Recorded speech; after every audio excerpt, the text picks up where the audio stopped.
All right, guys, we've got our mini preview and season win total predictions here for the Tennessee Titans. This is episode 30 as we go through the entire NFL. Not too many left now.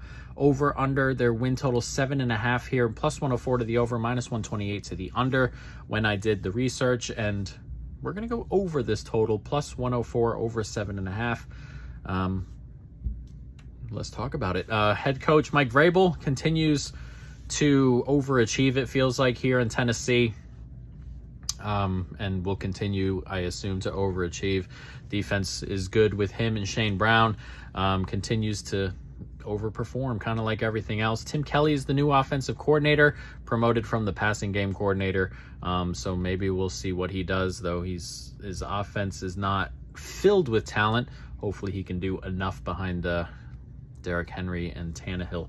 But let's jump into the roster. Speaking of Tannehill, slightly underrated to me. A decent enough quarterback. Yeah, he makes mistakes. This is not an elite top 5 kind of guy, but still an average quarterback at least. Kind of talk about him like he's useless and he's probably a little bit overpaid, but still a good enough quarterback. I think the Titans are going to go for it this year. The beginning of the schedule is really tough, so barring anything crazy like they start 0-5 or 0-6 before the bye, I expect Tannehill to come out of the bye and play the rest of the season. And I'm going to be honest, I hate the 2 quarterbacks they've drafted the last 2 years, Malik Willis and Will Levis. I never thought any of them were any good. I don't think any of them are going to be any good, and wasted draft capital to me. But I know they're trying to move on from Tannehill's large contract at the end of the year, and hopefully and they'll hope one of them comes along. But barring something crazy at the beginning, I think Tannehill's going to start all year. As for the O-line, not good. It's just not. Dillard comes in at left tackle. Not great. Average at best in some of his play as backup over in Philadelphia. Skoronski comes in. He'll be moved inside to left guard, a rookie. We'll see if he can handle the NFL right away. Hopefully he can. Brewer at center wasn't good last year. Petit Frere was also not good. He's also suspended 6 games, so that makes it even worse. Brunskill, who will take his snaps at right tackle, I assume during that time, will be moved inside to right guard when he comes back. It's just a really bad O-line, and right off the bat, the starting right tackle is suspended 6 games. So it's a large worry. It's probably the worst unit in this team. Running back room is still good. Derrick Henry, I tried fading him last year and the year before. He continues to outpace me. So when he stops being great, he stops being great. I'm just done betting on it until I physically see the fall off. I'm not going to bet against it, so he continues to be very good. Haskins is okay. Tajay Spears comes in, getting a lot of buzz. So we'll see if he takes over that second spot, get some snaps. We'll see. But while Derrick Henry's healthy and running well, I suspect he'll get the bulk, as he should. Wide receiver room, I don't like it at all. This was, when I did this, it was before D-Hop got traded here, but after D-Hop got traded here, it's still not good. I like D-Hop. He's okay. He's not a needle mover, as I said, but this was probably the place where he would make the most impact, to be fair, here at Tennessee, because there's no one else really here. They got Burks, who will hope to find a jump, a second-year jump here. We'll see. Westbrook-Akine, Kyle Phillips fighting for that slot spot, 4th spot, but after that, it's really bad. I just really don't like this room. D-Hop's, to me, not past it, but not this great receiver anymore to me. Doesn't separate, and it's tough. It's tough to look at this wide receiver room for me and think positively, but I don't really love it. Tight end room, also not great. A lot of people expecting a breakout from Chig Okonkwo, but other than that, is it anybody? No, there's nobody here. It's not great in terms of pass catching and stuff like that here, but as I said, a lot of people like Chig. I'll wait and see. Tight end is always a finicky position for younger players to kind of get a handle on, but we'll see going into the year. But just depth wise, not loving it. Defensive line, strength of the team is really, really good. Autry was really good last year. Tart was really good last year. Simmons, one of the best inside linemen in the league. He's been excellent. So the middle 3 are really, really good. Edge, not bad. If Landry comes back and he's, healthy, he missed all of last year, he'll hope to come back and get back that old form where he was continuing to play well, and he'll hope to hit the ground running here. Arden Key comes in from Jacksonville. He had a breakout year last year. He'll hope to keep that up into another season. We'll see there.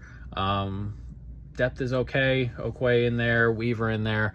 But the front five are really good, and I expect the front five to cause havoc. You're getting pressure up the middle. It's the most dangerous place to get pressure. You got to make the quarterback move out of the pocket and move into the tackles and stuff like that. So while they continue to get loads of good pressure and run defense up the middle, it's going to cause teams loads of problems. Linebacker room, not great. Another room that's not really particularly great. A lot of inexperience here, just playing inexperience. Al-Shaair is probably going to start. Good run defender from San Francisco last year, but wasn't a starter, obviously, playing behind two really good linebackers there.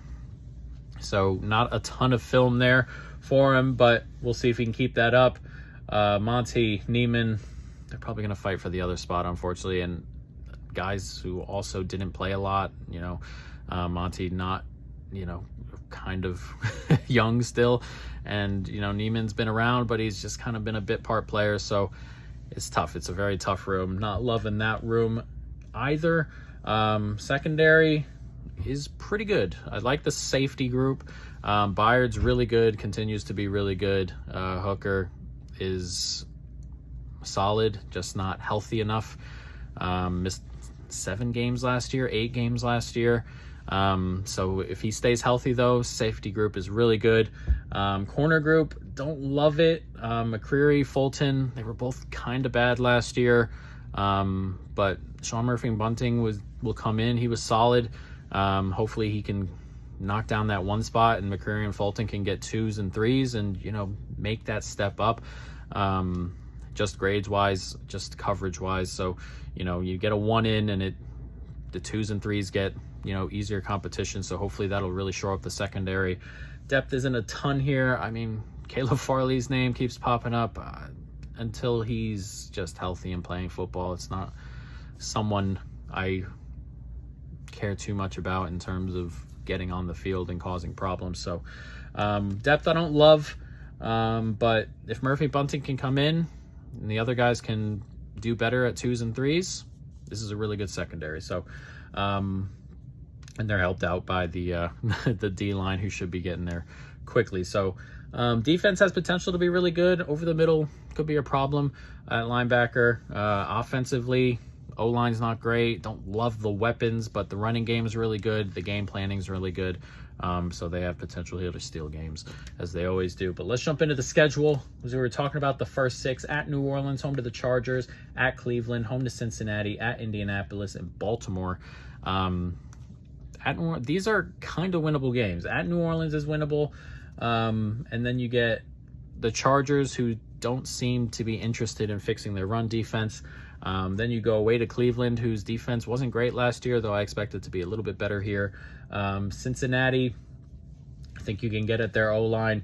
And then at Indy, rookie quarterback in division, and then home to Baltimore, which is tough. So if they can steal 2 games here, I think they can make a run in the second half. Right after that, Baltimore game is a bye, and then Atlanta at home, and then at Pitt, at Tampa, at Jacksonville.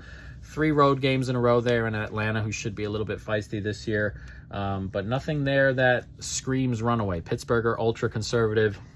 Tampa Bay, not great. Jacksonville, I think, takes a little bit of a step back. Then you got Carolina at home, Indianapolis at home, 2 rookie quarterbacks, winnable games at home. Then at Miami's tough, and then Houston at home, Seattle at home, at Houston, and Jacksonville, which are all in the realm of possibility. So we're going over 7.5 here for the Tennessee Titans, and tomorrow we'll have another team.